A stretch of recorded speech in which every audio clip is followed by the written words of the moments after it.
Добре, вземи зарядното. Вземи зарядното и вземи това златното, дето отразява светлина.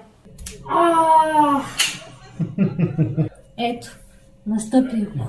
Ето.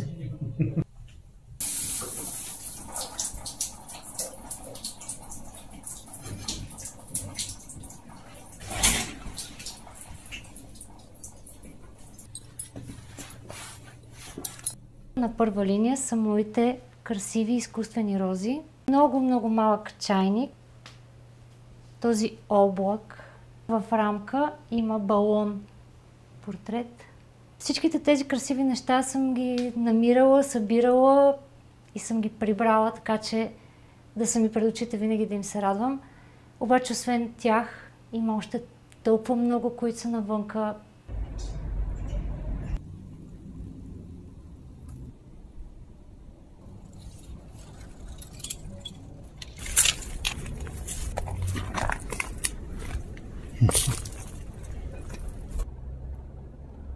Тази история започна с край, с връщане. Връщахме се от морето и спряхме на Лозенец да заредим бензин. Тогава дочувам един глас от към шосето и този глас пее прекрасно. Серго ми вика: не, това бе едно дете, върви и пее. Я да видим тази работа и тръгвам по детето, да го стигна. Не можах да тръгна тогава по детето. Обаче, като влязах в колата си, казах: когато мога, аз това дете ще ида и ще го намеря и ще го запиша как пее. Красотата е в бетона, и в цветята, и в облаците. Красотата е нещо, което изпускаш на автобусната спирка и тичаш след него, обаче шофьора никога не те изчаква. Той си заминава и ти си казваш: защо съм по-бавен от градския транспорт? Красотата е като вятър. Ту го има, ту го няма. Ту е силен и ти роши косата, ту искаш да духа, а пък е жега и листата не помръдват. Ей така.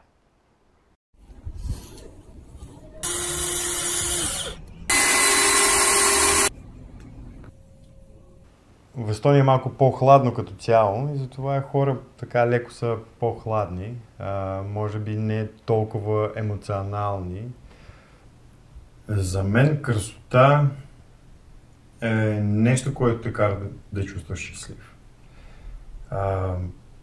Няма значение какво е това. Това може да бъде сладолед, това може да бъде черен хляб, това може да бъде прекрасна жена, или картина, или музика, или няма значение какво е това, дърво, всичко, което предизвика в тебе положителна емоция. Това е. Ива е абсолютна качалка. Тя е истински актьор.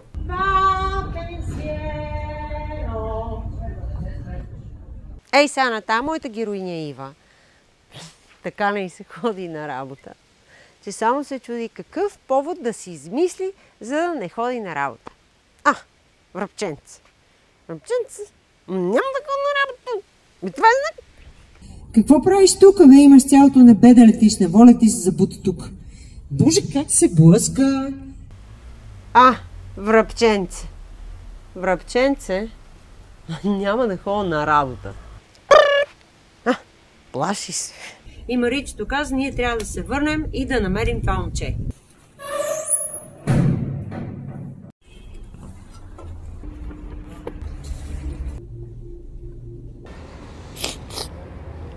Всичко върви по план. Вече се скарах с Евгений. Аз дали е за 2 или е за 10 дни, съм с куфара. Аз съм много известна актриса, звезда и участвам в филма.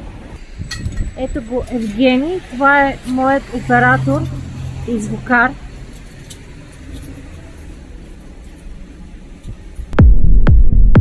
Явно.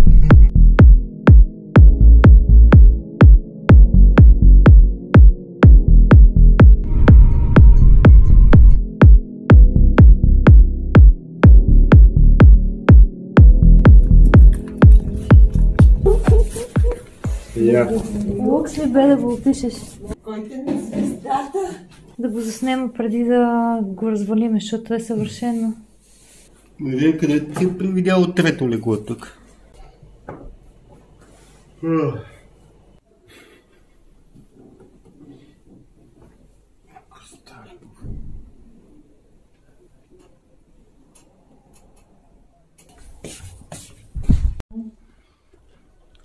Мария, Да, защо си се облякла така? защото е адски красиво и изискано. Ще ходиме да снимаме момчето, което пееше, защото трябва да го намериме. Защото още не сме го намерили. Това е главният герой ли? Да. Пътуваме към Царево в момента, където ще отидем на бензиностанцията и ще разпитаме за момчето, което не познаваме и което също не ни познава нас.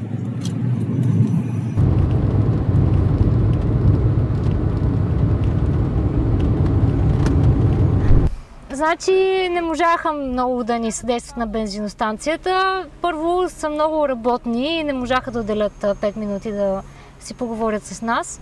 Но ние знаем от предния път и точно този човек, който сега ни отказа, че това семейство идва тук и си пълнят туби с бензин, които ги носят нагоре на хълма, където живеят.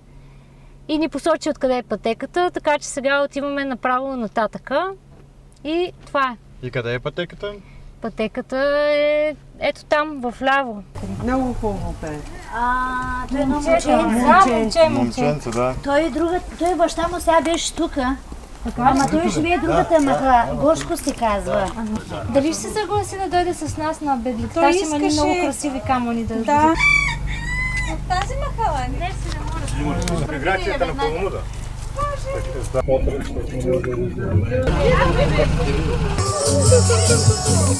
Не!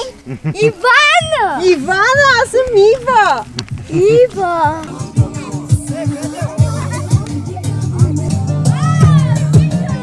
Знаеш къде е? Анджер Манджер Мустафа, Анджер Манджер Мустафа, Озава Кисе, Озава Кисе. Здрасти! Здрасти, много ми е приятно да се запознаем. Аз съм Мария. Това е Ива. Аз съм Ива, здрасти. Георги. Аз съм Глеб, приятно. Да, търсиме те, чакаме те, няма да си представиш каква е историята. И така, ти си звезда в момента. Ще пееш ли за нас? Да, ще пееш.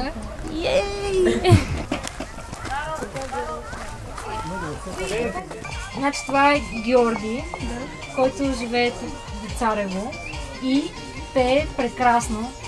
И най-накрая ние го имаме Георги пред нас. Това е целият той.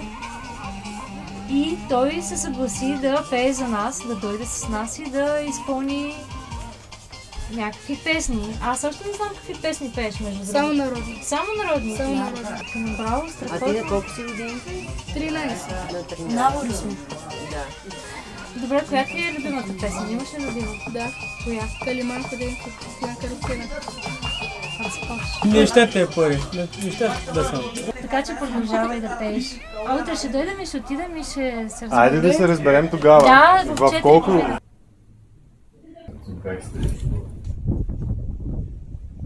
Много съм уморена и духа ужасен вятър.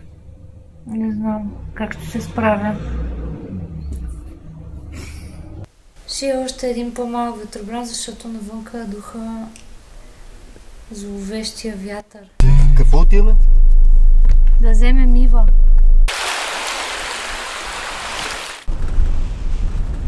Благодаря ви много.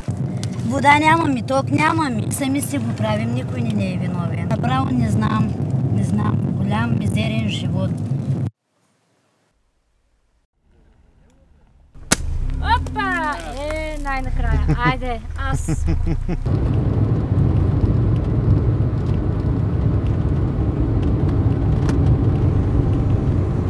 Ето ни. Всичките.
mari parvo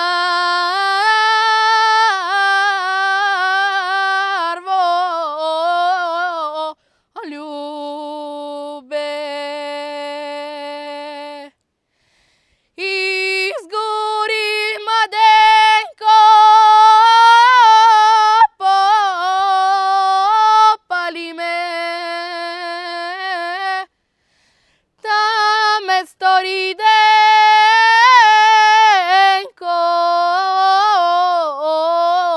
kalimana suhu darvodenko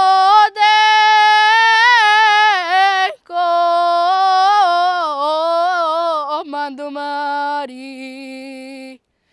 Oh